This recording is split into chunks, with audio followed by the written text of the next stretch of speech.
Well, I hope that camera's adjusted out there. We just want to say hi and welcome to Live at the NABC. Today we're excited again to have the continuation of Volunteer Week.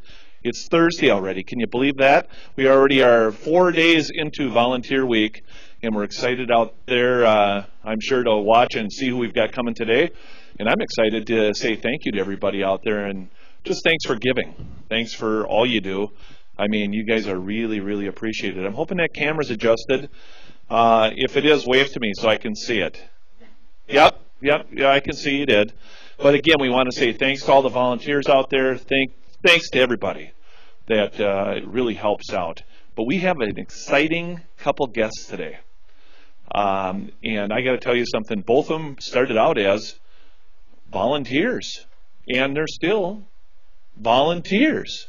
And we're all still volunteers, which makes us a great group of volunteers.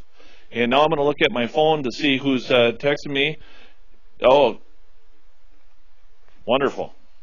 It was Kathy. Hi, Kathy. But I just wanted to invite up Judy Thone and our bear curator, Sharon Harrell. Come on up, guys. Come on up. Well, come on, take a seat. Sit down here, both of you. So we're going to start this out with first just asking their names. And for those of you who don't know Sharon Harrell, this is? Good afternoon, Sharon Harrell. And I know that most of you don't know this person next to Sharon. This is Judy Thone. Judy Thone here. Hi, Judy. Hi, Scott.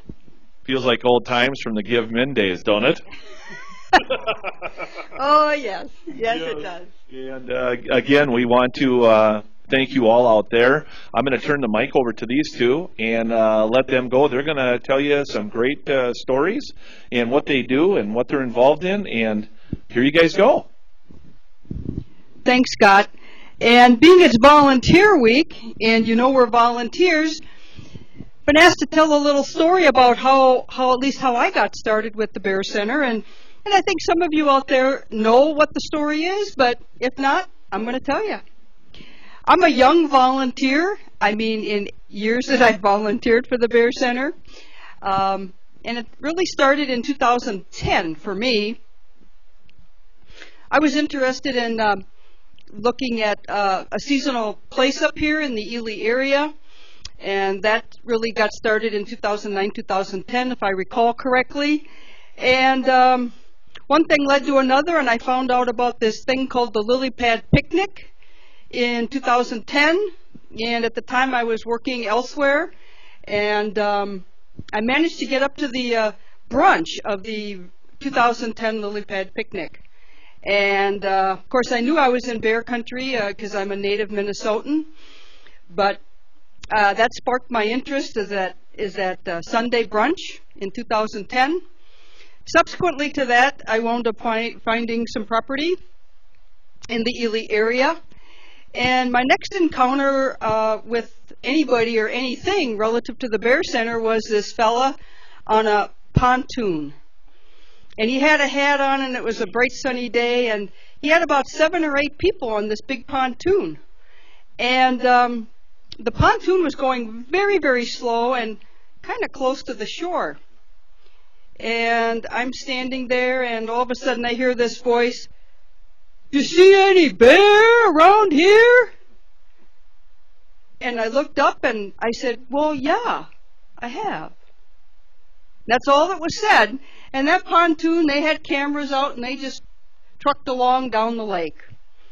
And from there, the rest is history. I began to be a volunteer in 2011, and I'm volunteering here today in various capacities. And, you know, I realize when you actually live part of the year in bear country, and I moved into their habitat, it was time that I learned a little bit more than what I knew about bears at the time, and a lot of what I knew really wasn't really the real deal anyhow. So I'm going to talk a little bit about the intern program, and then Sharon's going to talk about the Bear Educator Group, and I'm going to go over the 4 interns, and I need my notes here, so so I get it right. We've got 4, and the first one, her nickname is Andy. She's from the Twin Cities, she's from south of the Twin Cities in the Albert Lea area. And she's from the University of Minnesota Morris campus, which, for those of you that remembered Lizzie last year, actually she heard about us through a mutual friend of Elizabeth and Andy. She's a double major in biology, secondary education, and she's hoping to graduate in 2017. Then we've got Cassie, or Cassandra. She's just graduating from Stevens Point, Wisconsin. And she heard about the program through a family member who sounds like it could be a Lily fan. And then checked our website out, as well as the University of Wisconsin website. She got her bachelor's degree in science, and she majored in wildlife ecology, research management, and a biology minor in captive wildlife. Our third, these gals are really, they've been studying. I hear Scott thinking, whoa, yeah, they've been studying. Then we've got someone from the great state of Iowa. Her name is Erica from the University of Iowa in Ames. And she is in animal ecology, and she hopes to graduate in 2016. Our last one, her name is Nicole, and she comes from Chicago, but she's attending the College of Kenosha, Wisconsin, in Kenosha, Wisconsin. She's expecting to graduate in 2017 with a degree in environmental sciences with a minor in biology. So we've got 4, I hope, really great gals, and we hope to get them involved in just about every aspect of not only bear care, but education here inside the facility with our visitors and Q&A sessions, PowerPoint presentations, and be readily available for all our visitors here in the that come to the North American Bear Center. And for those of you that come to the lily pad picnic, they'll be scheduled to be working, obviously, that whole weekend. I really want you to meet them. I think they're 4 ambitious young ladies, and with that, I want to give Sharon an opportunity to talk about her volunteer experience, because she's actually been a volunteer a lot longer than I have. So Sharon, it's up to you. Well, good afternoon, and thank you for inviting us. Maybe you didn't invite us, but, you know, we're here, so we have to talk anyway to you. I'm sorry. I got interested, I was interested in bears simply because I was afraid of them. And in 2004, it became kind of an issue with me, so I wanted to take a bear course. So I took Dr. Rogers' bear course in 2004, and then it became evident that I would either like bears or I would never have to come back. Well, as you can see, I'm still here. And it became such a passion that it was undeniable that I would take. We actually lost count of how many courses I actually took until they got so sick of me. They said, well, you might as well just be here. So they hired me. So, between 2005 and early 2007, my husband and I made several trips from Michigan. I live west of Detroit, and several trips. One in a very bad blizzard. And we brought the stands that the taxidermy set on, and then I became very interested in the cub room because my previous education was early childhood. So I designed the cub room, and from there everything's history. I was interested in the bears and was one of Lucky's moms, mom number 4, I believe, in the sequence of events that happened that summer with him. And then, of course, with Ted and Honey, we were here when they came. And Holly, our little sweetheart, being mom number 2, just means I try harder. So this weekend, we're going to be welcoming some new bear educators. And we're very, very excited about having new folks volunteering for us. We are selective, and we will be doing bear care with them, or they will be doing bear care with us. And the primary goal for our bear educators and our interns is to be able to speak very highly and very efficiently of what the Bear Center is all about. And it's always about research and the trust that was developed between Dr. Rogers and Sue Mansfield with our wild bears. And so the research and all the videos, all the written information that's in the Bear Center, I will expect our bear educators and our interns to be able to adequately answer where that material is. And so it's a big process of not only learning the Bear Center, but also learning the bears. And each bear here is very, very different. And I think I'm getting the hack sign to shut up. But anyway, we will be opening, of course, the Northwoods Ecology Hall, which is just going to have a massive information about all the Northwoods mammals, the birds, the fish, turtles, everything that's going to be is in the Northwoods will eventually be located information in the Northwoods Ecology Center. I'm also part of the Hope Learning Center, and we hope to eventually get that up and running and be able to have classes, which our first class will be the bear education class that we will be having this weekend in there. So we are involved with many, many aspects of the Bear Center, making it run appropriately and just feeding folks information that they need so desperately when they come here. Because education about relieving them of fear and replacing it with respect of the animals that we deal with daily is just essential for the bears to be able to live freely here, because we encroach on their habitat, and understanding their need and our survival for their needs is just essential to them being able to, for us to be able to get along with them. And without that understanding, bears just are pushed and destroyed, and we are the ones that are the problem, not the bears. Judy, do you have more to add? Well, I was asked here the other day about the live broadcast that we had last summer. We're going to have them again.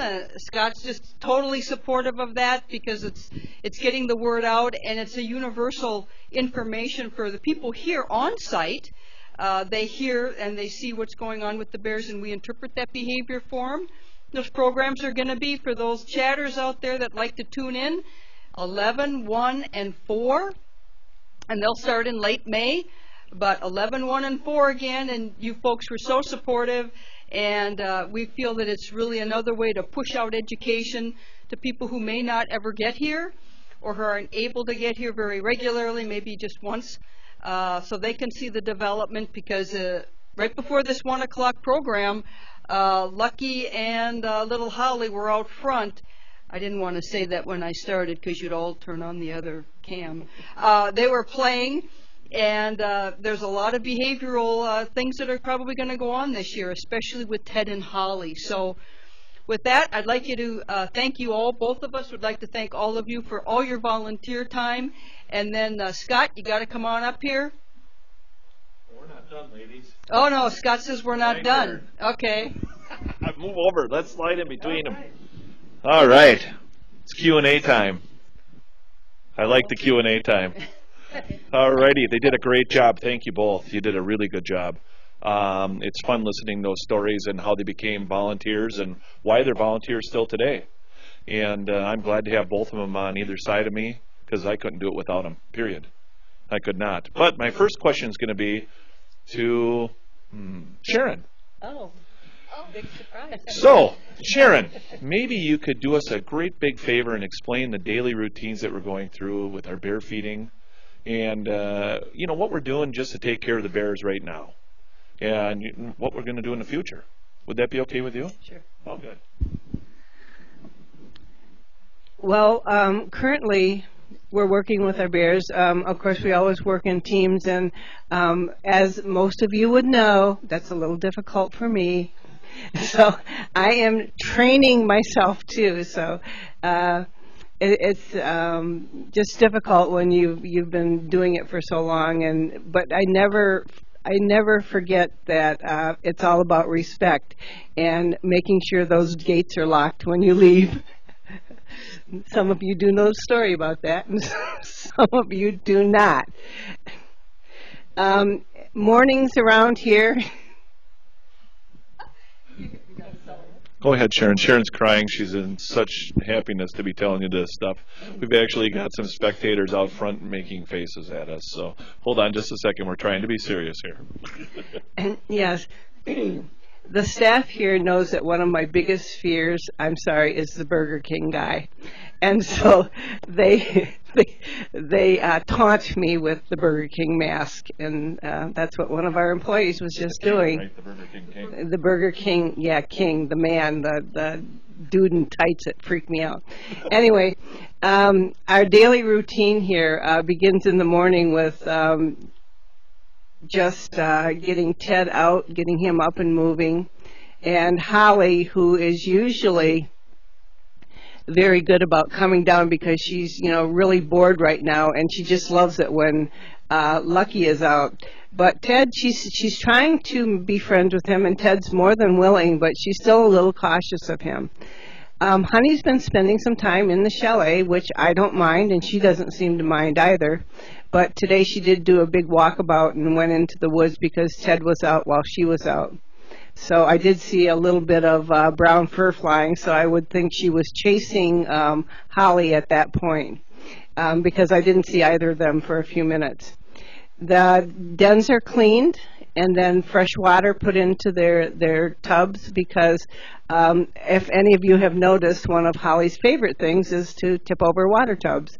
And so she does that readily, so we're always filling up their tubs, except for Ted's, who is locked in. But if the chalet's open, she goes in there and tips that water tub over, and so does she does that to Lucky's too. Once Ted is out and had his exercise, he heads up on the hill when he's done, and we put him back in.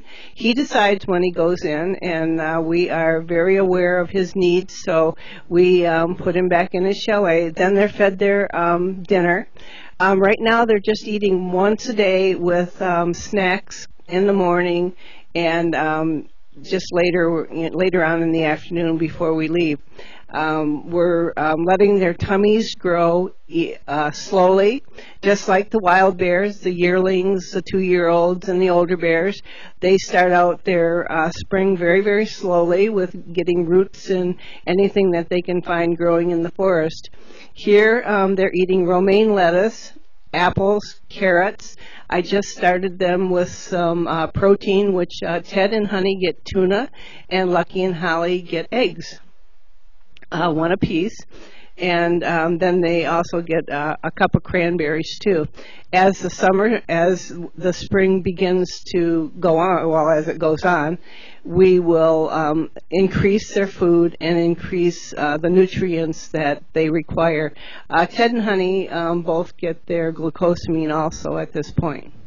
I hope that efficiently has answered some of your questions. Yes, there are things growing that the bears are eating in the enclosure, and that includes some new grasses that are just coming up and some of the buds that are now forming on the trees and the catkins. So I hope that answers some of the questions. Holly, to entertain herself, is stripping bark off the cedars, which Lucky did when he was a cub too. Well, thanks a lot, Sharon. That's pretty cool.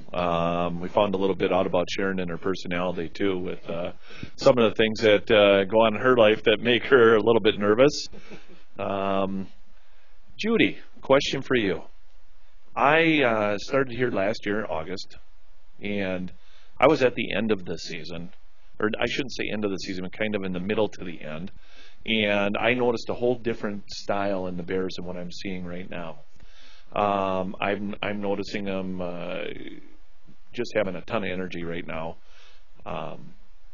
Maybe you could explain that and explain what's going on. Yeah, sure. In August, pretty much about the first week of August, that's pretty much the time we start to see signs of hyperphagia.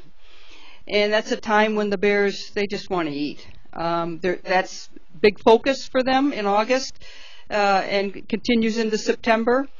At least last year, at least myself, I happened to really kind of notice that a little bit, probably a little bit more with Lucky. I noticed it with him probably first. Holly, of course, she was new to us, so we really didn't know what to expect with her, although we, based on where she came from, we thought she had northern genes. But then you also notice, of course, beside the eating habits, you can tell their coats right now. And I took a few pictures this morning. Their coats are shiny. They're beautiful. And, of course, they've still got their winter coats. When you came, we had Honey Bear, who was probably 2 or 3 toned. She had a couple different shades of brown on her because she's very noticeable in her shedding of her coat. So when you came, Lucky had already shed his coat. Holly as well, so they get a more sleek look. And then we had, like I said, we had Honey, who kind of dragged it out last year with her coat. But right now, food isn't a huge motivator right now. I mean, they're satisfied with what Sharon mentioned, some carrots, some romaine lettuce, which we call light food, easy to digest. That's not going to satisfy them in August at all. I mean, they may eat the romaine, or maybe not, They may just go, I don't want romaine. Give me those nuts. Give me some really hefty stuff. And we feed them more in August as well. So and they're very aware if someone's getting something they're not getting. So we have to be careful of that. Their energy level is just amazing. Yes, and I'm not going to tell anybody right now, but Holly was just playing with a little food bowl, and so I'm not going to say anything. She was getting entertained there by Lucky. But yeah, there is a big difference in behavior of the bears that you see now. And then, of course, June comes and it's mating season, and that's a whole different perspective, especially with Honey Bear. Yeah. She's a different gal for about 4 or 5 weeks. And so, yeah, that's something that volunteers really mention. Yeah. When they come now or in May, it's not always the same when they come in August. So you learn one thing, and then the next month you got to relearn something a little different. Okay, and then just a couple more questions for each one of you. Well, the first one's going to be for Sharon. And it's going to come down to the fact of bear care, taking care of the bears. I know you've been a bear curator a while now. Maybe you could just describe the position of a bear curator real quick and just give an idea of what that entails, just quickly. Well, I haven't quite been a bear curator for almost a year here. A while.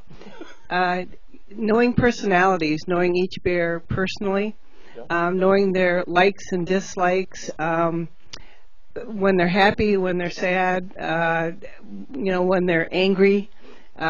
We of course, I'm sorry, Holly's being a hoot right now.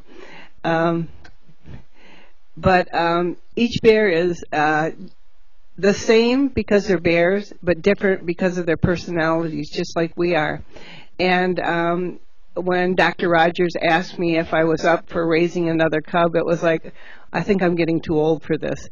But the challenge is as it is, and I look at Holly right now, and I see, I remember that scraggly little thing that came out of the den, all blustery and wanted nothing to do with us a year ago. And I see her now.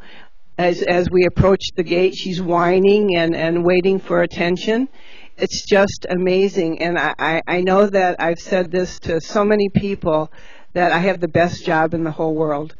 And being able to record a diet, to keep them fit and trim, and where we want them to be, We kind of lose that in August when they do go into hyperphagia, but maintaining the control of their weights is something folks don't understand.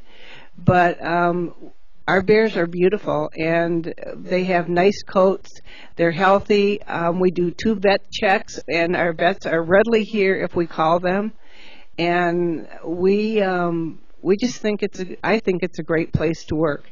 And our bears have 2.5 acres to do what bears do, and Holly and Lucky use the whole enclosure not only for playing, but they climb, they swim. Ted and Honey do not climb, but they swim, and they have the enjoyment of the whole enclosure also. And on the mound where the I planted ryegrass, Ted loves to sit up there and munch on the grass. So I hope that answered some of the questions for ordering food, making sure we have lots of food and a variety of fruits and vegetables for them to enjoy, and also the proteins. So we do not feed whole meats here. A lot of people come here and ask us if we give our bears meat. No, we do not. They get a fortified bear chow. They also get tuna in a can, and they have raw egg. They also get their protein from the nuts that they eat, and we do volumes of nuts. Brazil nuts is their favorite, and also the peanuts in the shell.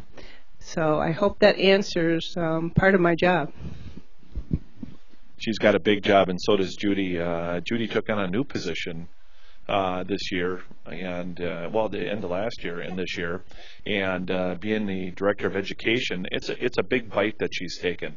And I just want to have you give a brief description of that and what you're doing, and kind of putting her on the spot here, but where you're headed a little bit, okay?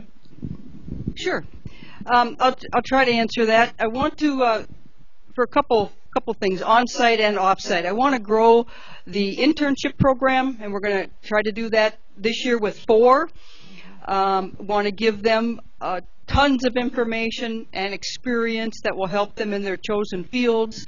Hopefully these are young adults that are going to go out and know the truth about black bears, and they'll have many years to share that and work in fields that, like I said, biology, ecology, wildlife management, wherever their chosen fields are. So I want to grow that program, and we've got to give them a quality experience. As Sharon already mentioned, we're going to have a bear educator class this year. We do need on-site volunteers, and that's really important. And not only when those on-site volunteers are here do they learn the truth about black bears so they can share with our visitors, but they can share with everybody else they meet, you know, their families, friends, and whatever. But then off-site, I've had some opportunities this winter to go to some classes, actually classrooms, I should say, pretty much with the little kids, the pre-start, the preschool, the kindergarten, first grade groups, to put on some presentations for them. And I talked to the teachers about time frame and what are they looking for, and that type of thing. I want to do more of that, especially in the off months when we're not here, when schools are in session. I plan to capitalize a little bit of that in the Twin Cities in the wintertime.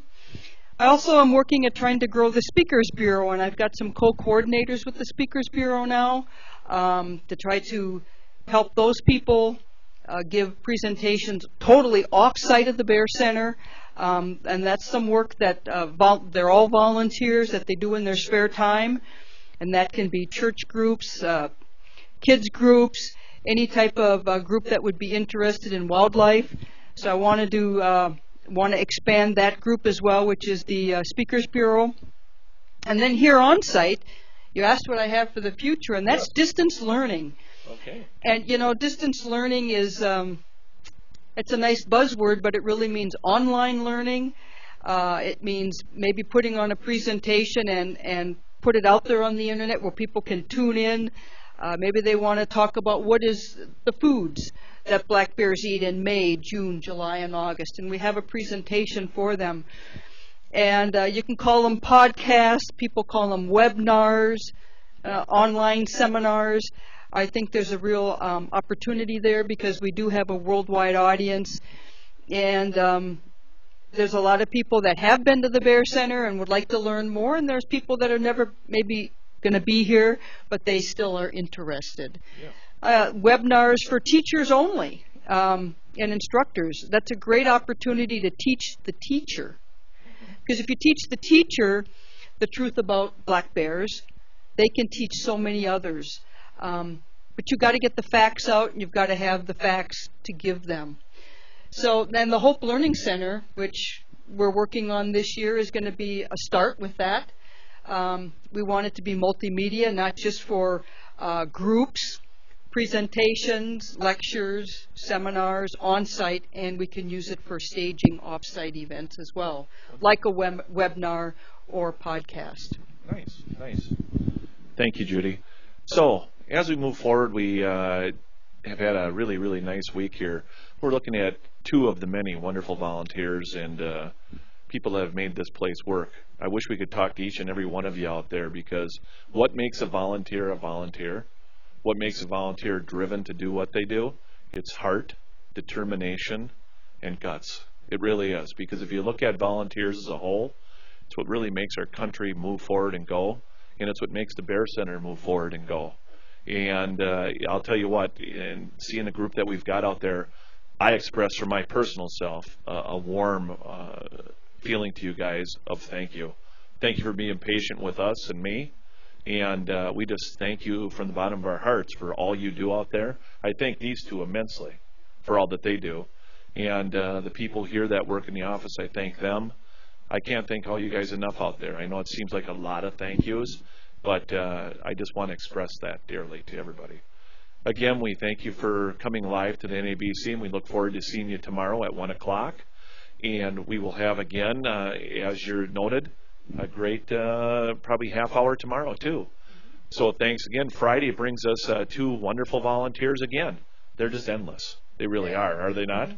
And we'll be looking forward to talking to them. Thanks again, and have a wonderful day.